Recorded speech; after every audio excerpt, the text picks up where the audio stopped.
Hello, hello, hello. Welcome back to the final stream of the week. And will be the final stream for a little bit because I'm going to take the next week off to fix my sleep schedule. And depending on how that goes, it'll either be 1 week or 2 weeks. As I used to be able to fix my sleep schedule in one go by just staying up for like over 30 hours and flipping it around, but I really can't do that anymore. I'm getting older, and staying up for long periods of time is very uncomfortable. But we're reading some Ovid today. We're back on the metamorphoses grind. I can't remember what was happening last time. What was happening last time? I can't remember. It was a story of incest. That doesn't narrow it down. Let's just bring the book over.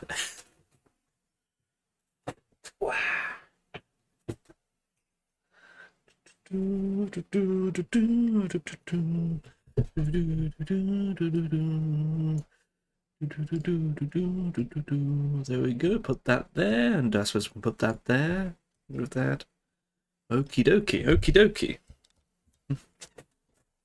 Where's my pointer pen thing? Where's it gone?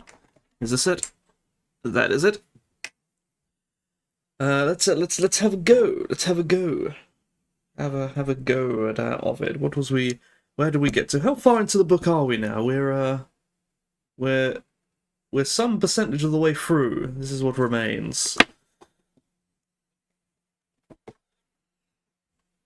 Okay. Bookmark. Whoosh. I can move this closer. I can move my monitor closer as well.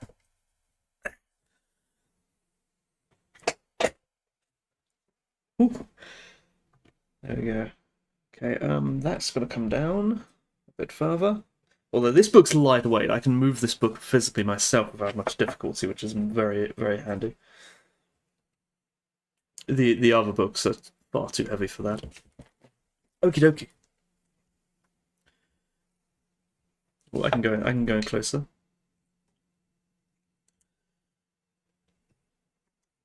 Whoosh. Book 11. What's it going to be about? Also, I probably need to cut my fingernails again. They grow so quickly. Oh, there's a cable. What's this cable? I don't know what cable that is. That's some cable. Okay. Ooh. Bad. By such songs as these, the Thracian poet was drawing the woods and rocks to follow him, charming the... Is this is Orpheus, yes. This is a very Orphean thing to do. I guess the proper term is Orphic, but I think that has a different connotation.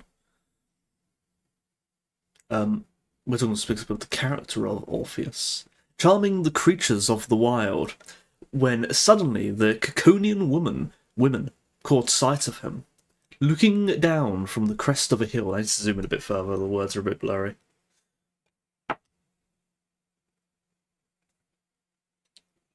Maybe a bit too much.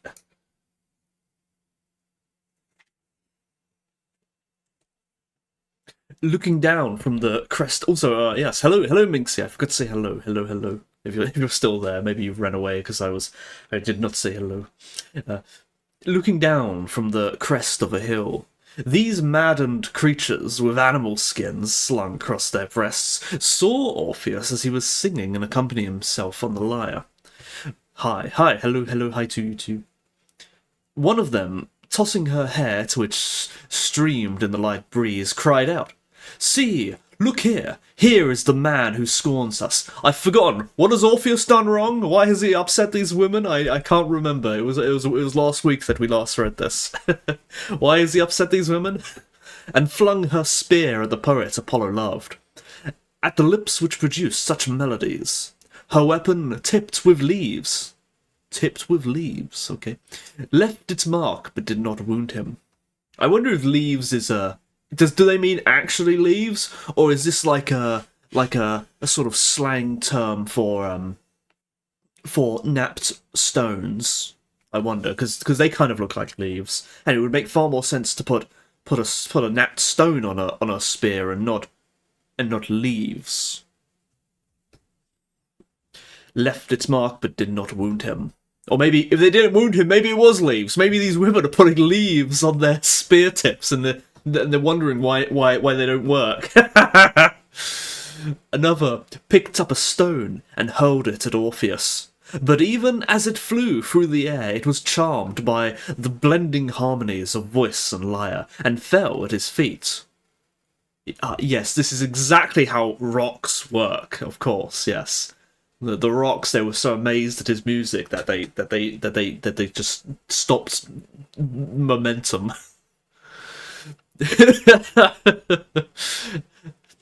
as if to pardon for so daring an assault.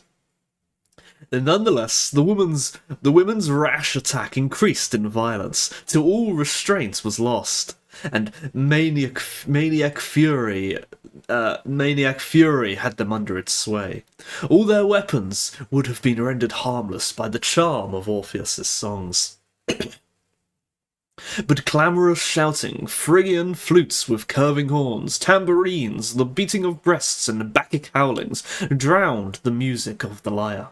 Then at last the stones grew crimson with the blood of the poet, whose voice they did not hear. Oh, I see. It's those women. It's those sorts of women. The first victims were the countless birds, still spellbound by the voice of the singer, the snakes and the throng of wild animals, the audience which had brought Orpheus such renown. The frenzied women began by seizing upon these. Then, with blood-stained hands, they turned to Orpheus himself, flocking together just as birds do, if they see the bird of night abroad by day. It was like the scene in an amphitheatre, when, for a morning's entertainment in the arena, a doomed slag is hunted down by dogs, hurling their... Interesting, this is interesting, because I don't think... I think that's a Roman saying. I'm sure they had amphitheatres in ancient Greece, but this is like mythologically ancient Greece. They probably weren't so organised. You know, morning's entertainment. You know, it's really quite organised to do such a thing. I wonder if this is a Roman saying, and whether indeed it was a thing in Rome that morning events include recreations of hunting with dogs. I wonder. Interesting stuff, maybe. Hurling their leaf-decked phrysi, made for a far different purpose. Phrysis, in case anyone doesn't know, is a stick with a pine cone stuck to the end of it. Made for a far different purpose. The women launched their attack on the poet. Some threw sods of earth, others tore branches from the trees, others again flung stones. To provide real weapons for their mad intent, it happened that there were oxen flowing through in the fields, ploughing in the fields. There were oxen ploughing in the fields, and not far off, sturdy farmers were digging the hard ground, toiling and sweating to secure their harvest. When the farmers saw the horde of women, they fled, leaving their implements behind, so that the hoes and the heavy rakes and long mattocks lay scattered about the deserted fields. Savagely, the women seized hold of these, tore apart the oxen which threatened them with their horns, and rushed once more to the destruction of the poet. He stretched out his hands towards his assailant, but now, for the first time, his words had no effect, and he failed to move them in any way by his voice. Dead to all reverence, they tore him apart, and through those lips to which rocks had listened, which wild beasts had understood, his last breath slipped away and vanished in the wind. I vaguely remember, now that I'm reading again, I vaguely remember Orpheus's girlfriend or wife or something had died, and he went to the underworld to bring her back, but he disobeyed the gods in the specific manner in which he was supposed to bring her back, and so she was taken back to the underworld. And I assume this is his punishment. I assume that the gods have sent crazy women to kill him or something. That's what I think is maybe happening, but maybe there's something in between there that I've missed. The grief-stricken birds, the hosts of wild creatures, the flinty rocks and the woods that had so often followed his songs, all wept for Orpheus.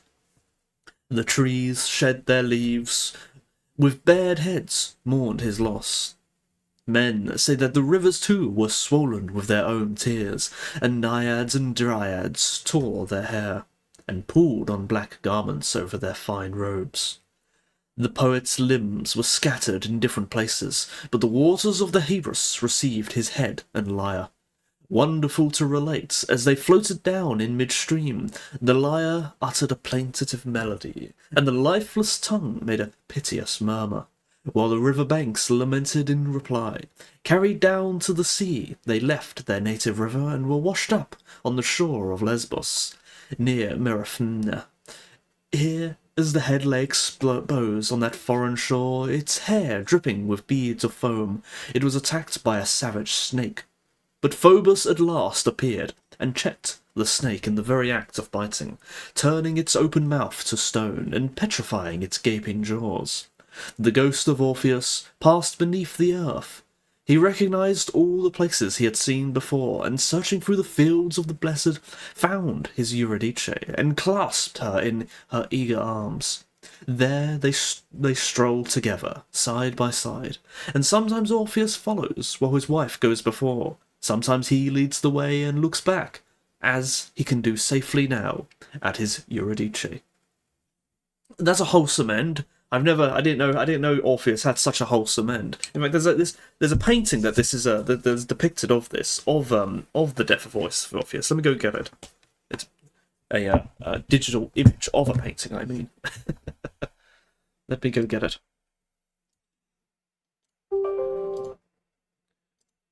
I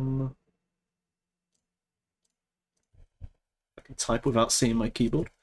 Orpheus death. That's a zoomed in version. You don't want that. Oh, come now. Search engines. What a fool I was to ever use a search engine.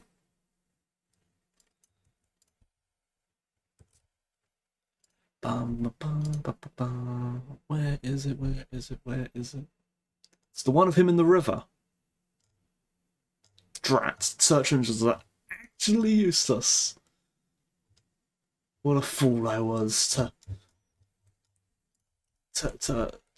want to find it. He's in the river. He's in the river.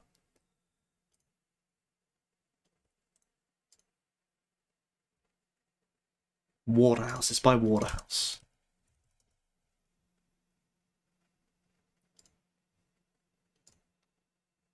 There we go. I found it. I found the picture. This is the one. This is the one. It's a cool picture. It's a cool picture. There's Orpheus. I assume these are sort of naiads or nymphs or something like that. And then there's Orpheus dead in the river. Rip in peace. It's a cool painting of what we just read. If I was more organised, I'd probably sort of have all these on hand, because there's all these stories. There's often paintings of all of them, and some of them are very nice. But that is that.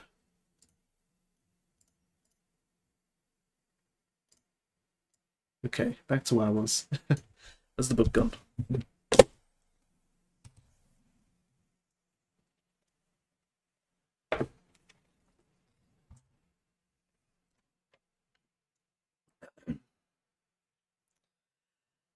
However, Bacchus did not allow this crime to go unpunished. Whose crime? Orpheus's crime or the women's crime?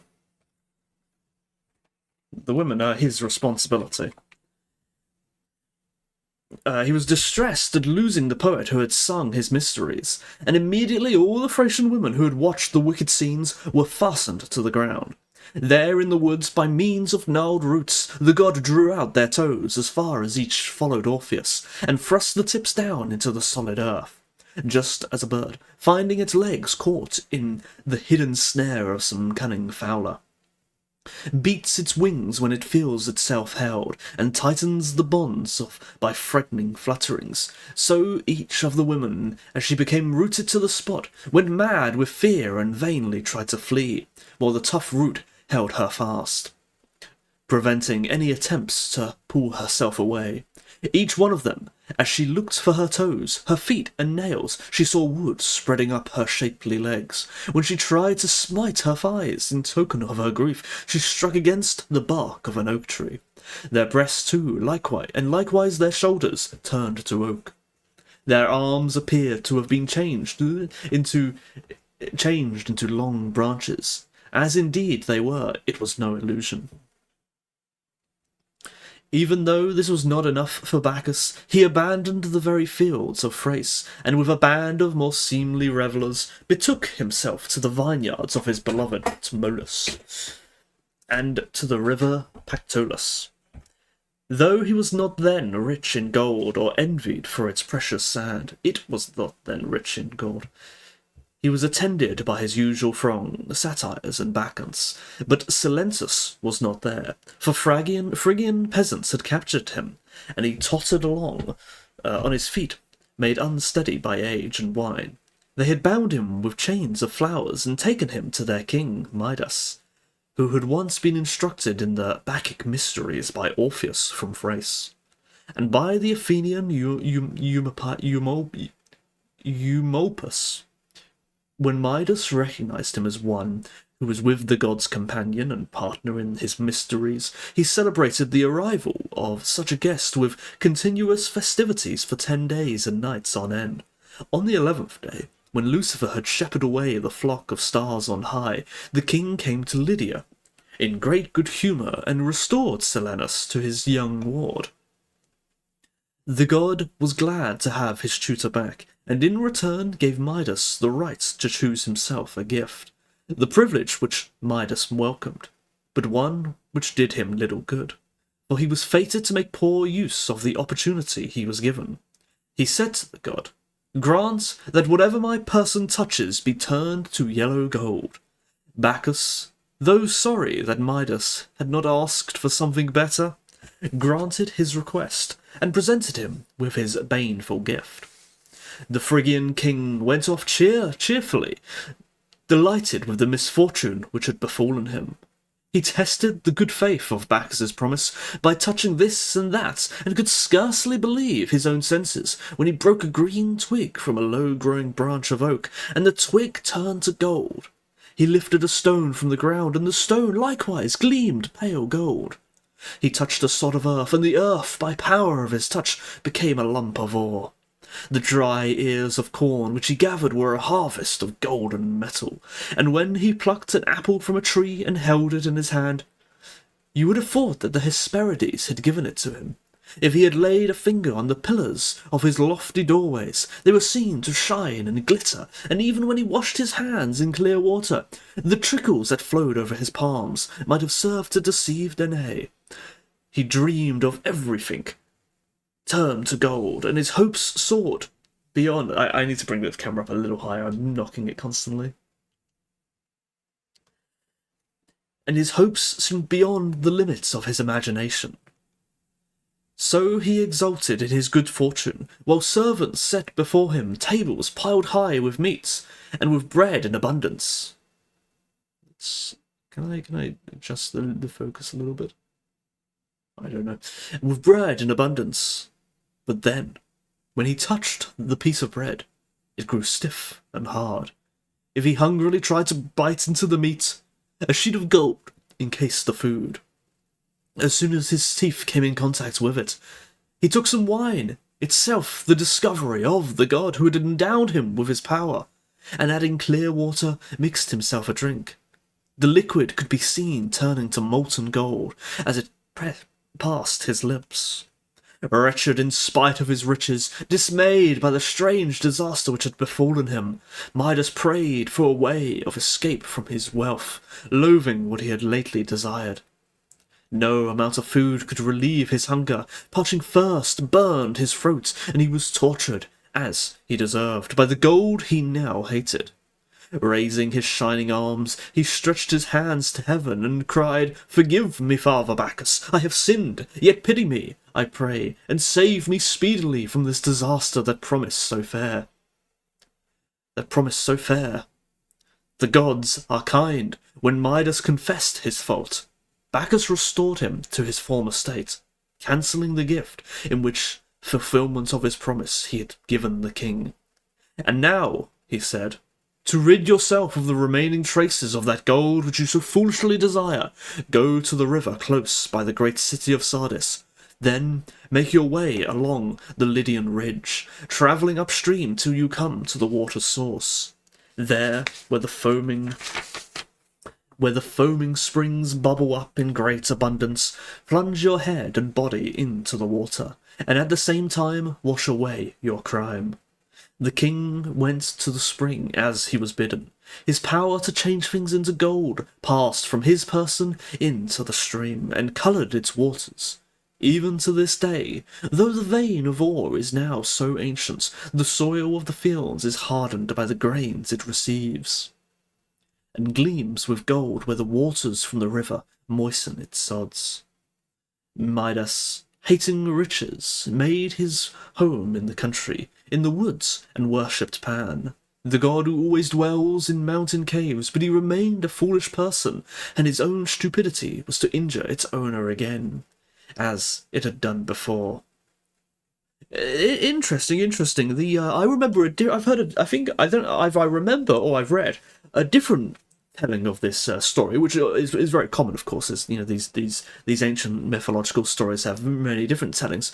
But the version that I heard was that so he gets his touch of gold, where everything he touches the gold, and then he's unable to eat and drink, and so in addition to becoming very hungry, he becomes very thirsty. And the thirst drives him to go to the river, because all the water in his kingdom has turned to gold. So he goes to the water in hopes of finding more water. But of course the water keeps turning to gold, so he dives into the river to try to get past the gold that he's turned into, and then he drowns in the river. That's the version I heard, which in my opinion is actually kind of more interesting than this. Clearly he's not supposed to survive after this.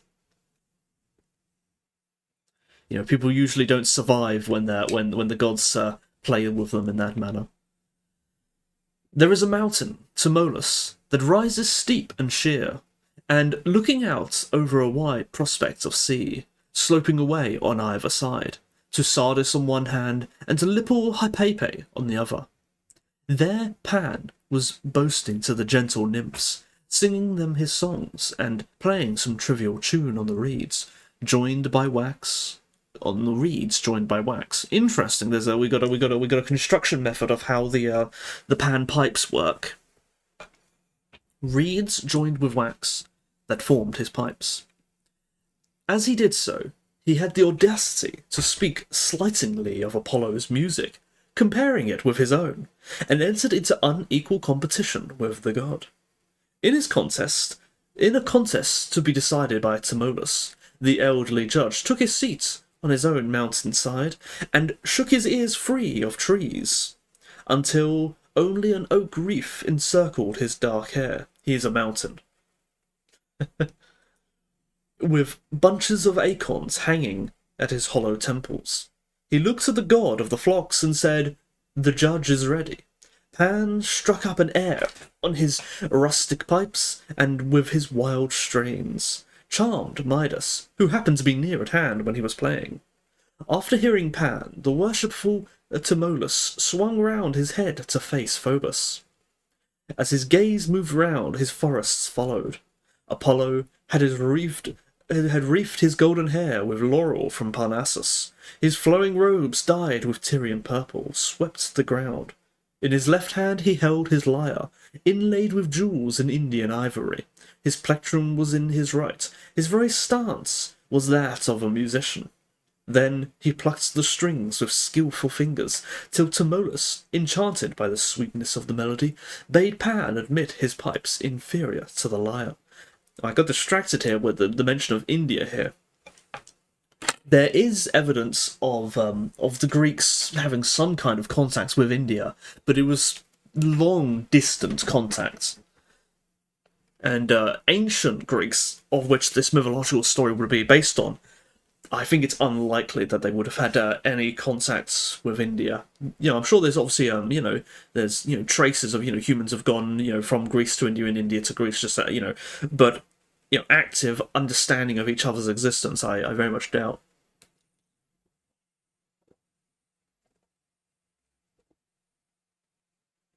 Or if by India they mean Turkey.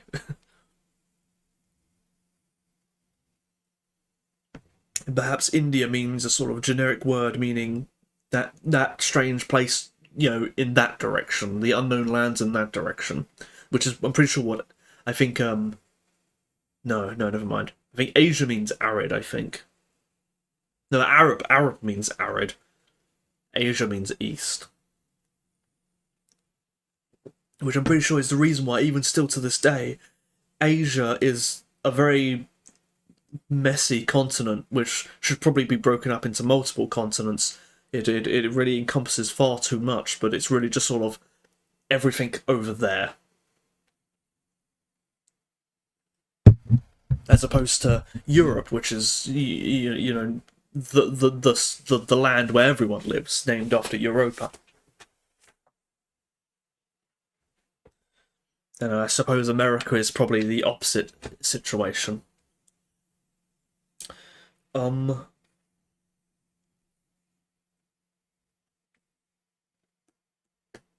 was here somewhere. Everyone else agreed with the verdict of the Venerable Mountain, but not Midas. He objected to the decision, declaring it to be unjust. The Delian god would not allow ears so foolish to retain their human shape. He lengthened them, filled them with bristling grey hairs, and made them movable, so at the point where they joined at the king's head, so that they could twitch. The rest of Midas's shape remained human, for he was condemned to lose only this one part, but he was made to assume the ears of a lumbering ass. Now the king himself, ashamed of his disfigurement, was anxious to conceal it, and tried to do so by wrapping his head in a purple turban. But the barber, who used to trim his long hair, saw what had happened. Eager though he was to tell what he had seen, I lost my line there. He did not dare to reveal the shameful secret. And yet he could not keep quiet about it. So he went off and dug a hole in the ground. Then he whispered softly to the earth he had dug out what kind of ears he had seen on his master's head. Throwing the earth back again, he buried the information he had given, and, after filling in the trench, went quietly away. But a thick carpet of trembling reeds began to push up on the spot.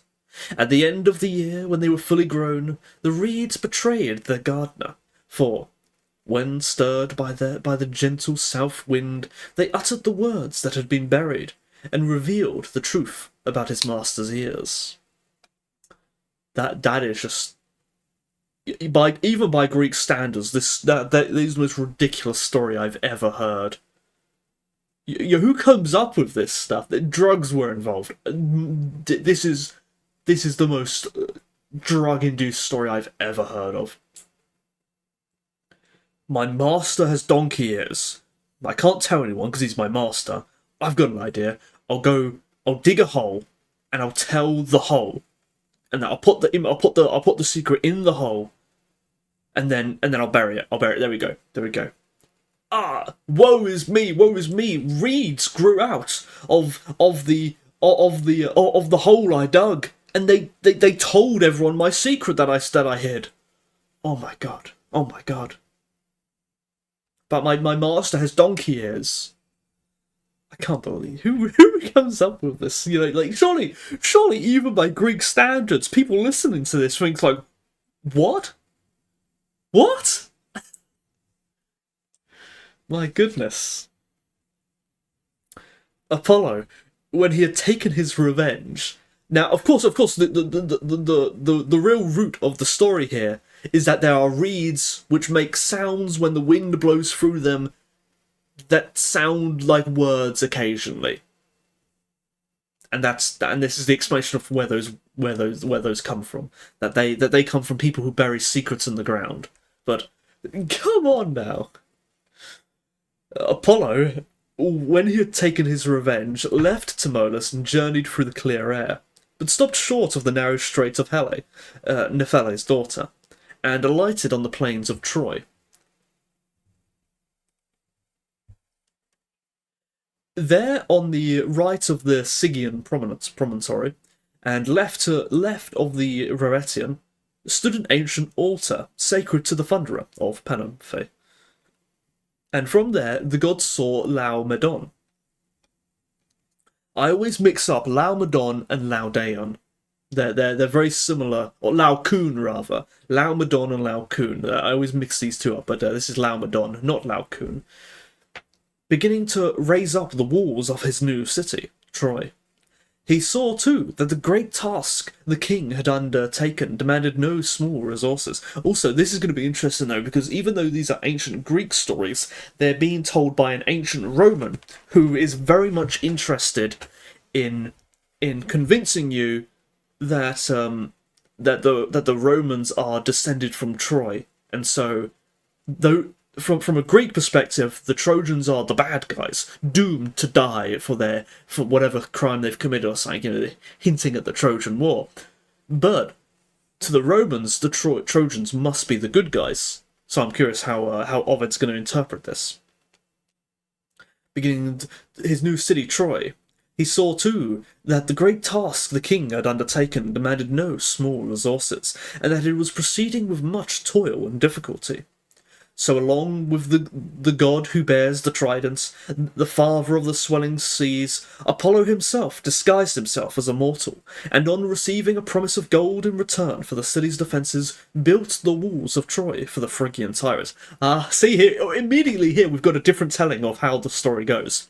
In the Greek version, probably told by Hesiod or something, the Apollo and Poseidon are punished for, I forget what they're punished for, they did something wrong, they're punished by Zeus, and are made to be mortal for a year or two, and as part of their punishment, they're put in service of the king of Troy at this time, or I guess must be Laomedon, and they have to build the walls of Troy. And so it's like immediately there's an incentive for the gods to not like Troy because they were forced to build it.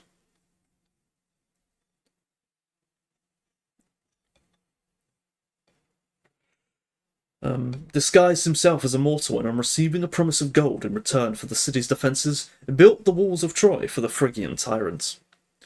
The work stood complete. The king, however, refused the gods their price, and as a crowning piece of treachery, falsely swore that he had made no such promise. "You will be sorry for this," cried the king of the ocean, and directed all his seas to the shores of miserly Troy, flooding the earth till it was indistinguishable from the waters, sweeping away the farmers' possessions and overwhelming the fields with his waves. Nor was this punishment sufficient. He further demanded that the king's daughter, Hesione, as an offering for a sea monster, and the princess had already been changed to the hard rocks. When Hercules rescued, also interesting here, we've got so even in the Roman version, Troy is indeed a cursed city. He rescued her. He had been promised horses as a reward, but when he asked for them, in spite of the fact that he had performed so great a service, he was refused his prize. He therefore vanquished Troy, and captured the walls of the city that had proved false a second time. Telamon, who had joined Hercules in this campaign, did not leave the districts without due honour. That sounds like the same tale as Andromeda. How does the tale of Andromeda go? I know she's some celestial thing, but how does the tale of Andromeda go? You'll have to tell me about it, because there's so many stories of ancient Greek, men and women who suffer miserable fates. You'll have to tell me the story. I probably heard it before, but I've forgotten it. But when he asked for them, in spite of the fact that he performed so great a service, he was refused his prize. Oh, hang on. Telamon, who had joined Hercules. Telamon from Roblox, guys! It's Telamon from Roblox. Telamon, who had joined Hercules in this campaign, did not leave the district without due honour, for Hesione was given into his new possession. Peleus, who had also helped, well, Peleus mentioned, he was also distinguished by having a goddess for his wife, and was no less proud to claim Jupiter as his father-in-law, then as his grandfather. For he was not the only man who had the good fortune to be Jove's grandson, but he was the only one to have a goddess for a wife. It happened in this way. Also, hello Lloyd, and hello Sharko. You know, I never understand no Sharko. She's obviously a shark, but she says she's not a shark. Makes no sense.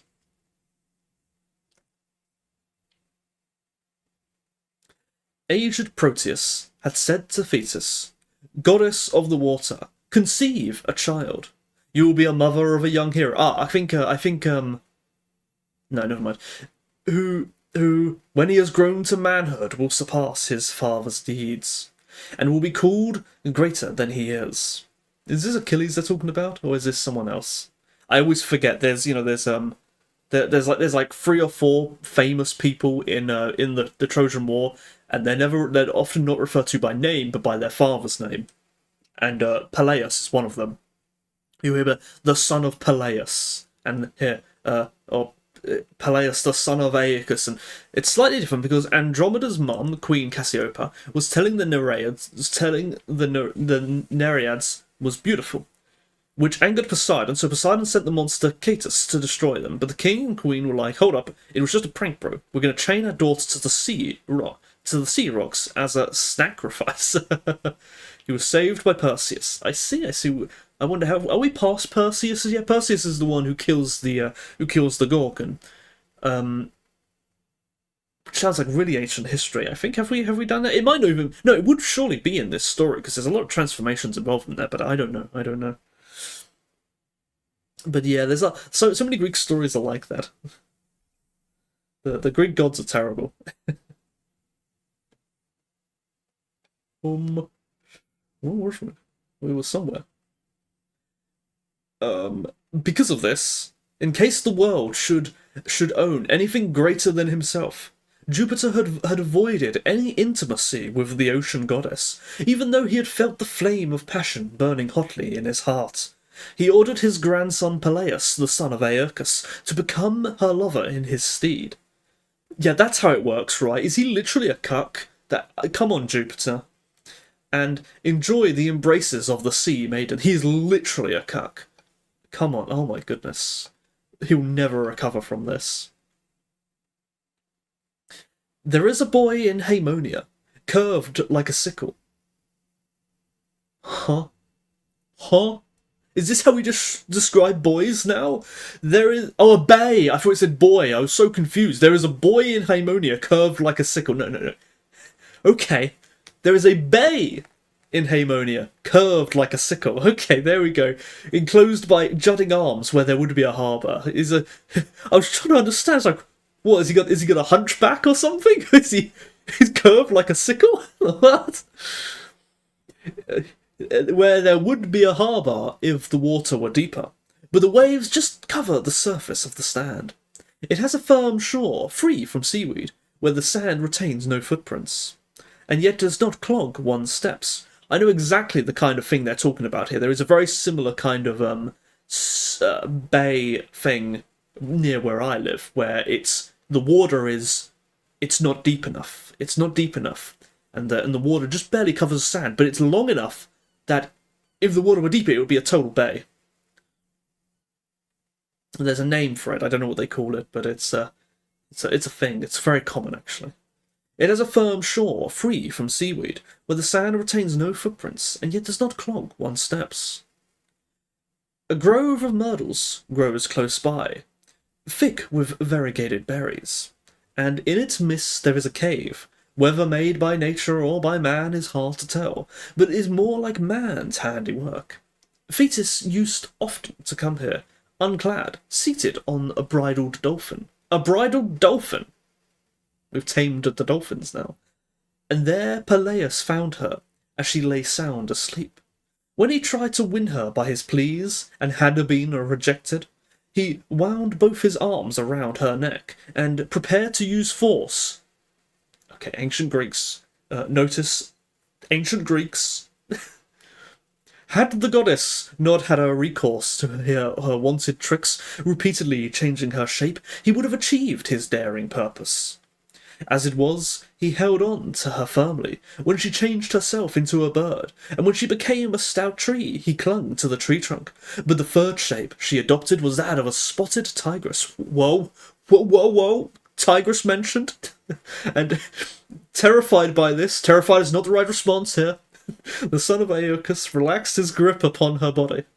Then he poured offerings of wine on the water, and with entrails of sheep and fumes of incense.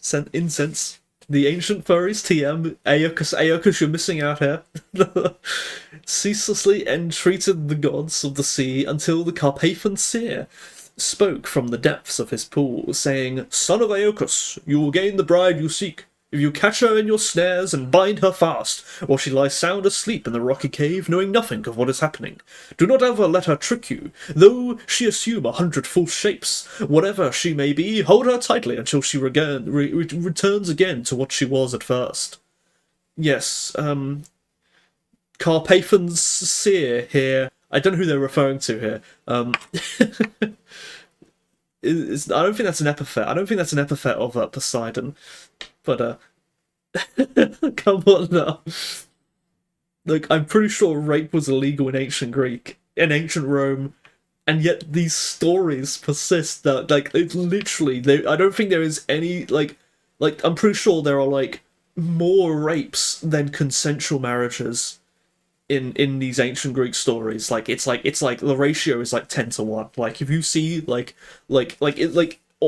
in the cases where one of the gods does like marry a woman and the woman's like, I consent to this, the woman dies. It's like you're setting it up for a tragedy. It's like, oh yes, and then both of them loved each other. This will end poorly. It only ends well when one of them is like literally being kidnapped. I think here they're I think here the plan is that that he's gonna kidnap her while she's sleeping or something. We do not talk about Zeus's shenanigans. Honestly, you know what? It's not even Zeus alone. Zeus isn't even unique in this. All the gods are like this. Literally all the gods are like this. Like the only god that is not like this is Artemis. And that's because she's like the virgin god. Where was we? When he had said this, Proteus submerged his head in the sea, letting the waters close over his final words. The sun was sinking, and, with chariots slanting down the sky, was close to the western sea. When the fair Nereid again made her way to the rocky cave and lay down on her usual couch, then Peleus seized the nymph's limbs in a firm grip. Scarcely had he done so when she again began altering her shape, until she realized that her body was securely clasped, her arms stretched wide on either side. Then at last she gave a deep sigh. "It is not without heaven's aid that you have beaten me," she said, and revealed herself as Thetis. When she confessed her true self, the hero embraced her, obtained his desire, and filled her with child. Her son was the mighty Achilles. Oh, of course, Thetis. Yeah. For some reason, I keep thinking that the mother of Achilles is Leto, not Thetis. But no. The Leto is the mother of Apollo, which is kind of similar to Achilles. They're both, that kind of character. But Apollo is a god, and Achilles is not a god. Thetis, happy in his wife and happy in his son, was Peleus. Happy in his wife. Yeah, he's happy in his wife, all right. I don't think his wife is happy though. A man who... God, this is so ridiculous. These Greeks. Oh, like so the logic behind it. Okay, the logic behind it is because it's important to know that even the ancient Greeks at the time, when talking about these stories, acknowledge these stories as being like totally barbaric. In fact, even in these stories, they'll have characters that talk about the stories in these stories as being totally barbaric. They'll say things like oh, but the gods do these things too. Why can I not do these things? To the gods they are permitted, but to me it is a terrible punishment. Terrible crime punished by death. It's like, yeah, incest and rape and all these sorts of things. He's like, so no, you don't do these. Even in these ancient stories, they acknowledge these stories as being totally criminal. But it's permitted by the gods, and the logic behind it, I think the Greeks would not have known this, but the logic behind it, I think, is that all these mythological stories are ancient explanations, ancient rationalizations of nature. For example, take Zeus for example, the Thunderer. He's lightning. He's literally lightning. When you hear thunder and lightning, when there's a storm outside, the Greek. Do you mean AO3? I don't know. AOO. I don't know what AOO means. But when there's a thunderstorm, you it's almost natural that the reaction you have against a thunderstorm is almost similar to the sort of reaction you have against someone who is angry. A thunderstorm is angry. That's how it feels. And so if you want to rationalize, yeah, yeah, say free. I can't believe I guessed that, but the a thunderstorm is angry, and so when imagine you're a caveman and you don't know about static electricity and you don't know any of that stuff. You just see the sky is angry and it's shooting lightning down, blowing stuff up and setting things on fire and raining and all this kind of stuff, and the only rational way to explain this is that it's an angry god, and this angry god sometimes it benefits you.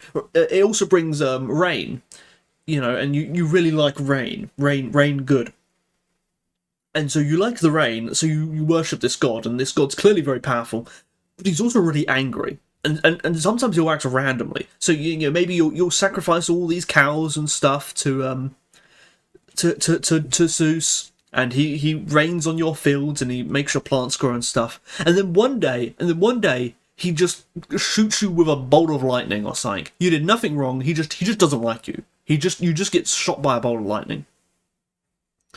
Or maybe someone you like gets shot with a bolt of lightning.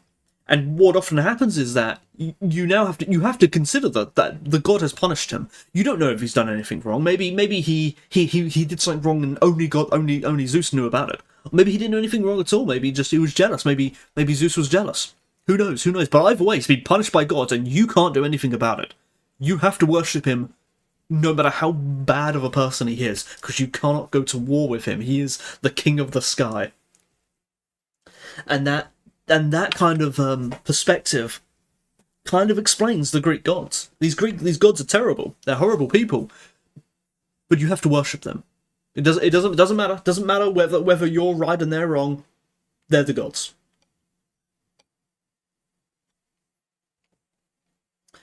Happy in his wife and happy in his son was Peleus, a man whose life had been all prosperity, apart from his wicked murder of Phocus. I almost read Phobos. I thought, what?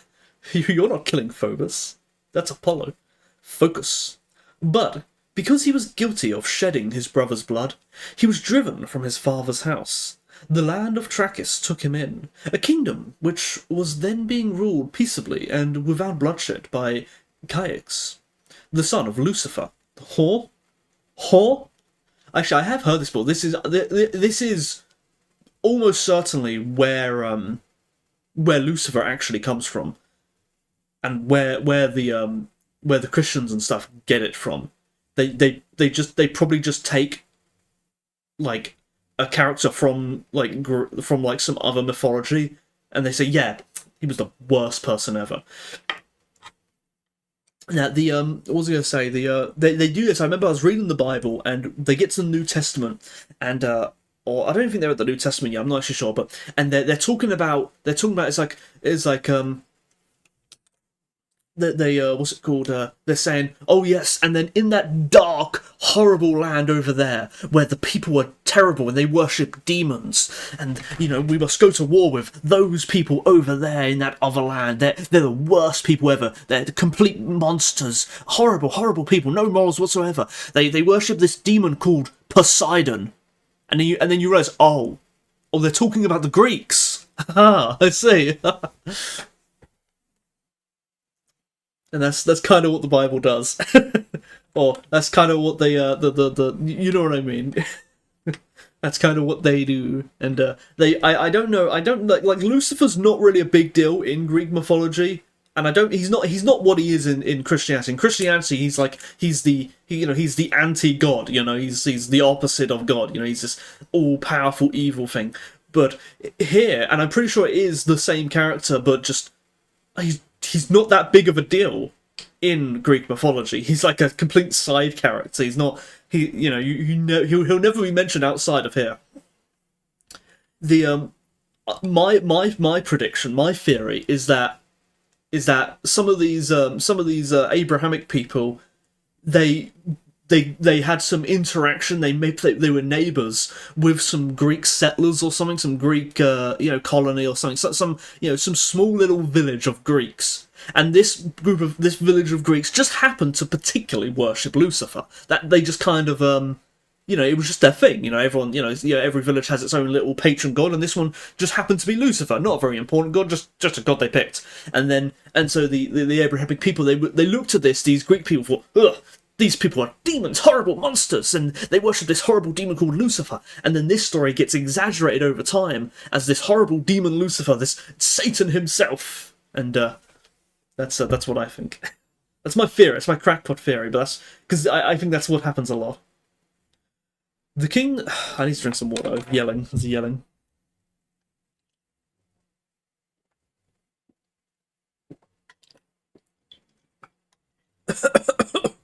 Isn't it crazy that ancient Greeks are just plagiarism of each other? Well, it makes perfect sense. Copyright wasn't invented until, like the 1800s or something? There literally was no copyright.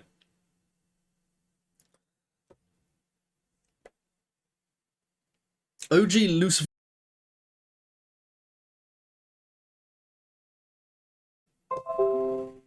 Reconnection successful. Hello?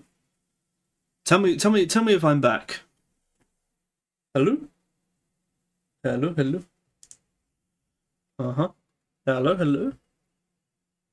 Ah, okay, I'm back. That was really weird. I dropped my pen, and the vibration of dropping the pen must have knocked the internet out. Makes perfect sense. I have no idea. Just sort of I lost connection for a moment there.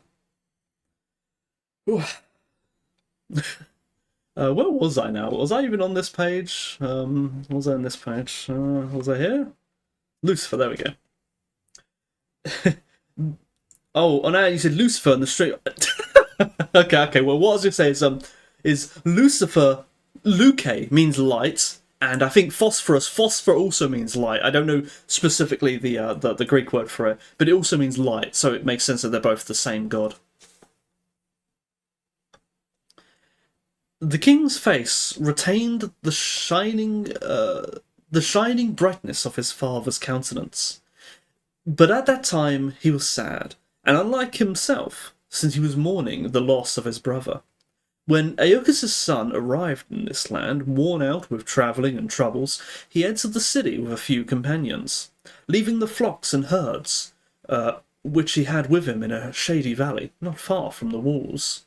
As soon as he was given the chance to approach the king, he went forward, holding out in supplication an olive branch, draped with fillets, and explained who he was, and from what family he came. The only thing he concealed was the crime he had committed. He lied about the reason for his exile, but asked the king to give him refuge either in his town or in his country. The ruler of Trachis answered him kindly and said, "It is open even to ordinary people to enjoy the opportunities my country has to offer. Peleus, the kingdom I rule is not unfriendly to strangers, such being our normal attitude. You give us further good reason to welcome you, for you bear a distinguished name, and have Jupiter as a grandfather.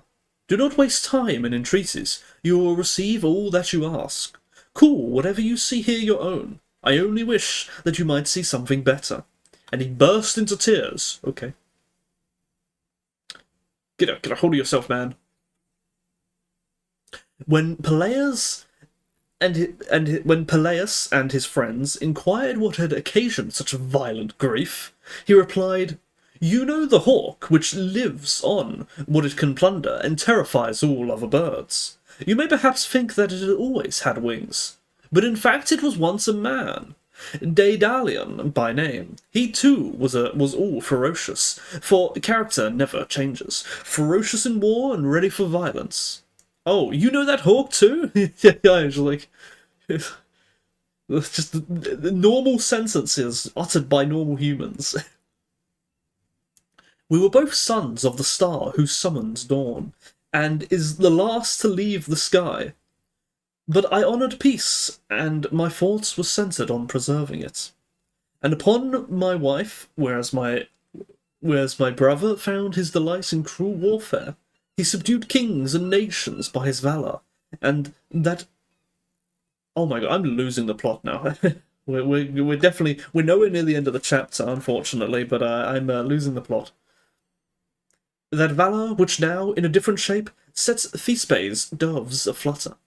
Daedalion had a daughter, Chione, a girl of 14, who, being ripe for marriage, ancient Greeks, who, being ripe for marriage and endowed with rare beauty, had 1,000 suitors. Now Phobos and Maia's son, Mercury, chanced to be returning, the one from his beloved Delphi, and the other from the summit of Cyllene. They both saw the girl at the same moment, and both, at the same moment, fell in love. Apollo deferred his hopes of enjoying her love till night-time. Not till she's 18, just till night-time. But Mercury, impatient of delay, touched the girl's face with his rod that brings slumber. His rod? Oh, I guess it does. He is a god of illusions and deception. It makes sense that his rod could put people to sleep. At that potent touch, she lay still, and suffered the god's violent embrace. Then, when night had scattered the heavens with stars, Phobos, disguised as an old woman, enjoyed the pleasure which another had before him. Based, had, writer, translator here is very based. We approve of had. In the fullness of time, Chione bore twins, to the wing-footed god an artful child, or to Lycus, who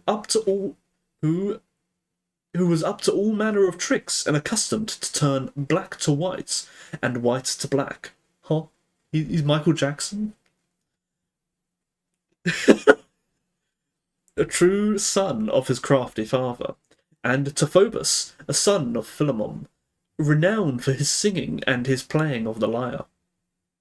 Yet what good did it do her to have borne 2 children, to have found favour with 2 gods? To be the daughter of a brave father, or the granddaughter of a shining star? Ovid was really ahead of his time, I think he was. Or is it the fact, a curse to be distinguished?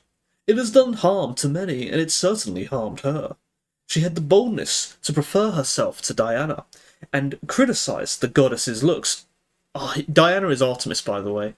Not a god you want to compare yourself to. She has a reputation for killing anyone who insults her.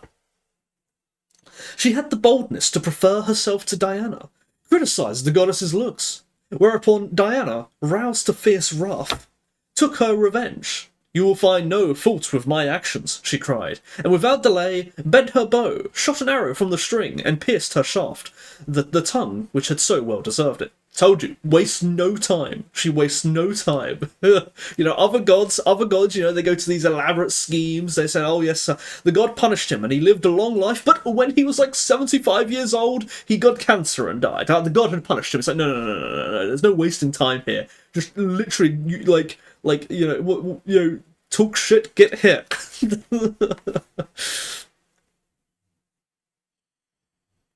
That tongue fell silence, no sound. None of the words she attempted to form issued from the girl's lips. As she was trying to speak, life and blood drained from her together. It was so immediate. like you literally couldn't the only way you could literally get quicker than this is like with Zeus and the lightning bolt. It literally immediately insults Diana, immediately gets shot.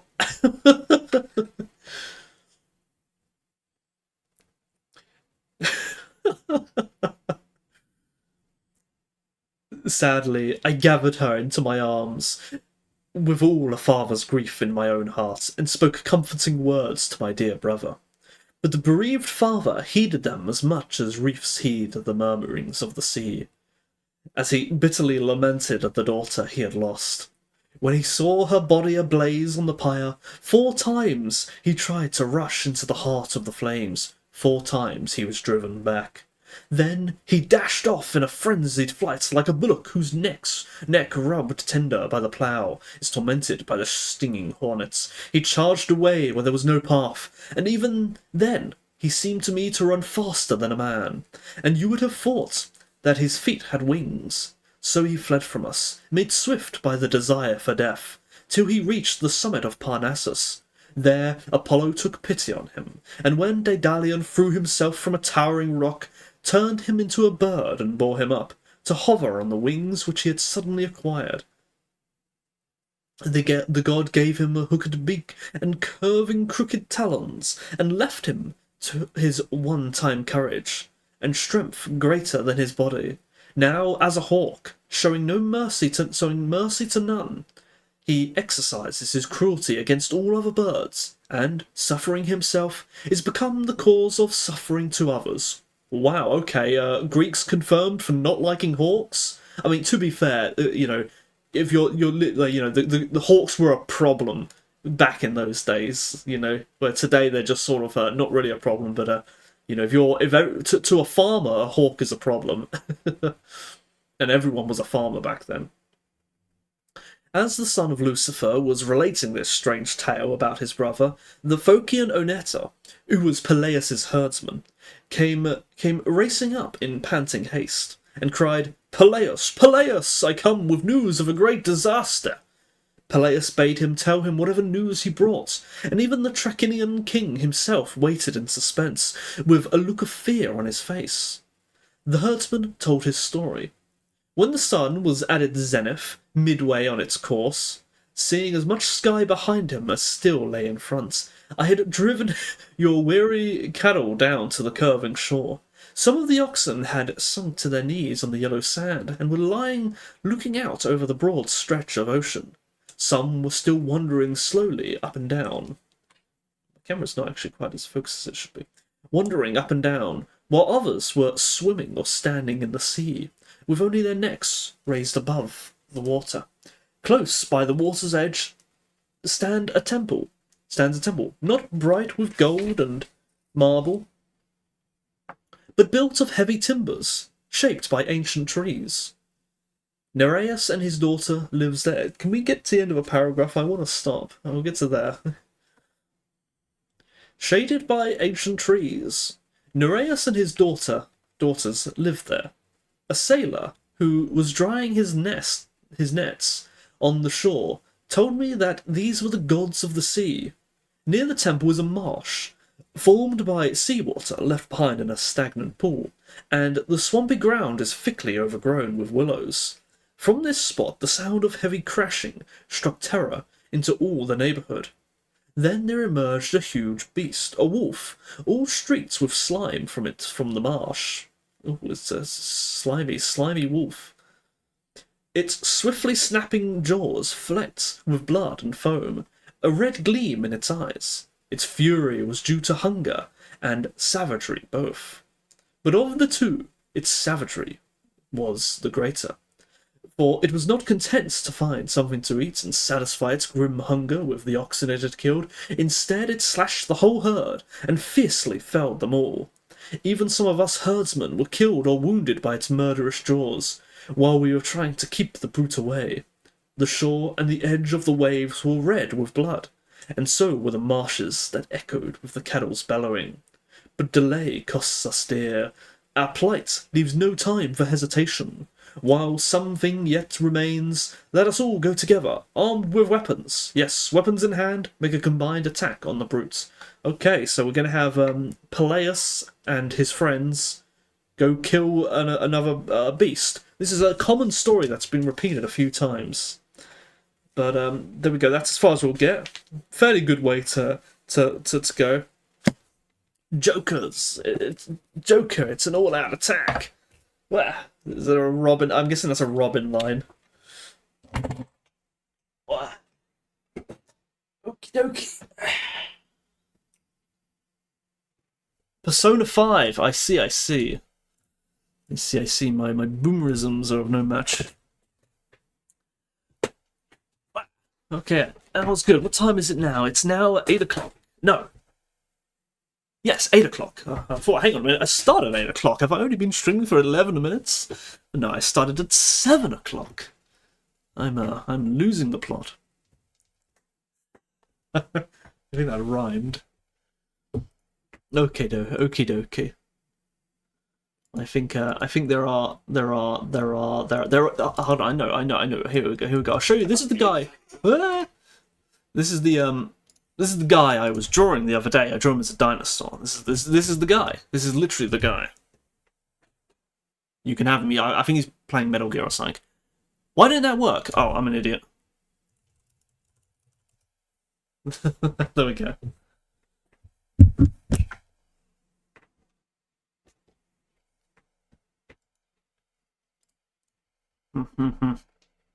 Camera. I'm getting cringe compilationed.